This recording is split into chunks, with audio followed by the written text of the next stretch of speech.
Uh, Craig, I want to also talk to you about transitioning from 1P to 3P.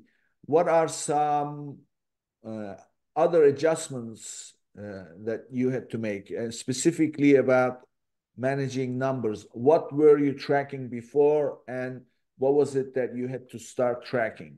And discuss the performance metrics as Mhm. well as financial. So, what was the change, and what Yeah, I mean, systems one, have you put well, eh, yeah, I mean, I'm still figuring everything out. I mean, if I'm being, there's so many different things that you can track. And I think on the one piece side, having POs come in and you knew what your sale price was, you knew what your co-ops were, it was relatively easy from a business standpoint to track it.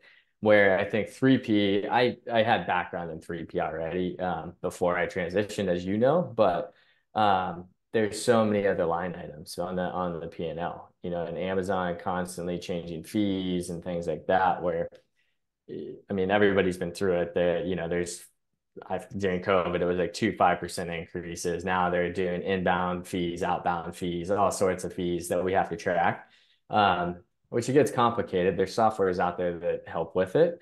Um, but I think that's the biggest difference. I mean, I feel like the wholesale model or the 1P model is a lot easier to line item and track, where 3P, I feel like you're constantly being like, wait, what? Wait, where is it coming from? How's this work? Like, why is it doing this? So yeah, I think that's the biggest difference between the two from a financial perspective. So in your financials, what are things that you are constantly monitoring? I mean, FBA fees, I think it's important to keep on also FBA sizing, making sure that something doesn't get inflated and then you're getting charged extra. I don't think it happens a lot, but it does happen where something's mismeasured or manually measured and it's measured incorrectly at Amazon. Um, I think the other stuff, like from a day to day, what we're tracking is inbound shipping. Obviously, if we can ship more efficiently USP or UPS versus LTL or vice versa, trying to optimize our operation to be able to ship the most efficient way. Um, we just went through a pricing exercise. I don't look at it every day, but we raised prices recently. So making sure that your margins are there because Amazon announces fee changes, but they're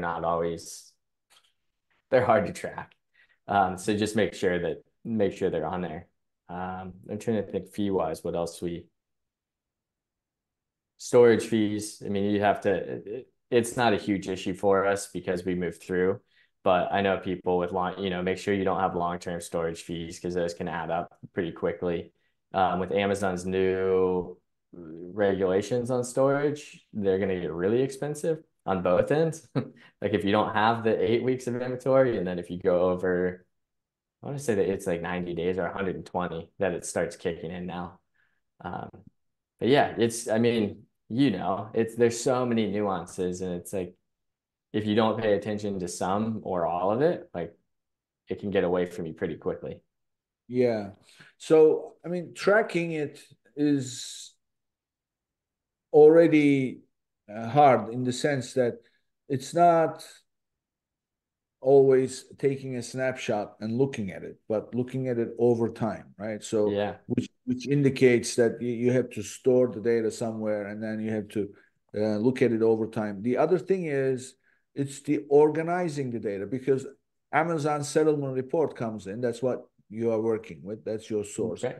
You have to manage that settlement report in a way that you separate out your fees, because you cannot afford to look at each line item separately.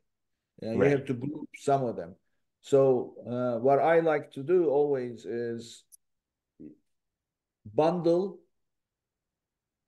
a bunch of fees together into one bucket, and then track what is the percentage of that bucket according to the total sales. Hmm. So So my buckets are usually item-based FBA fees.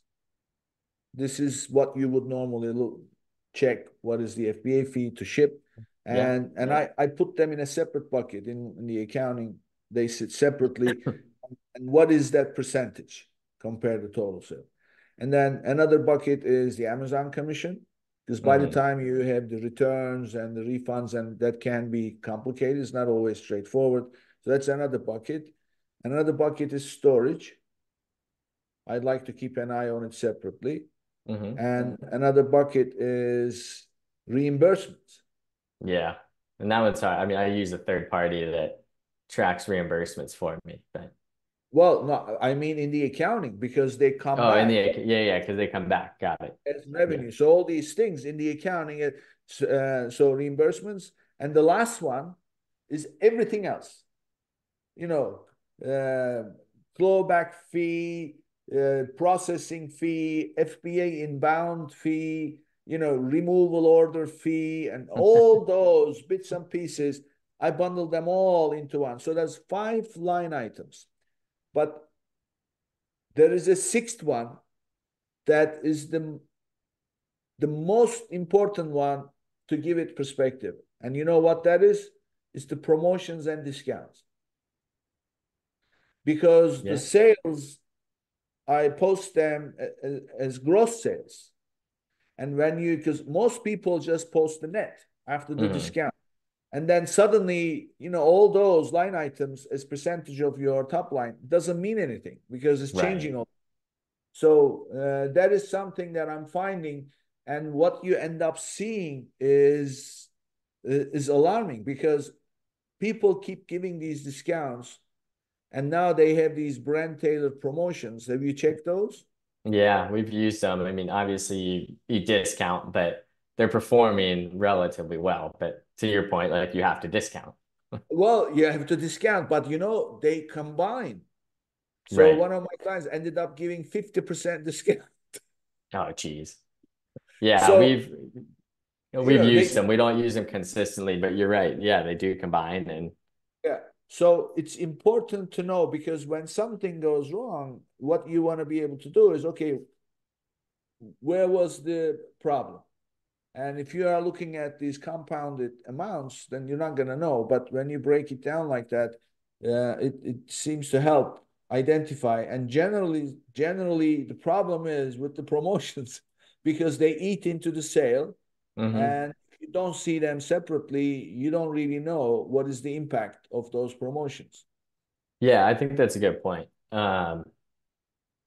Yeah, you definitely need to track it because we do have them on a dashboard. I don't look at it every day, but I do look at it from time to time to make sure. But to your point, like on the discounting, in my perspective, it's gotten out of hand on Amazon, and consumers are trained now not to buy unless they see a discount.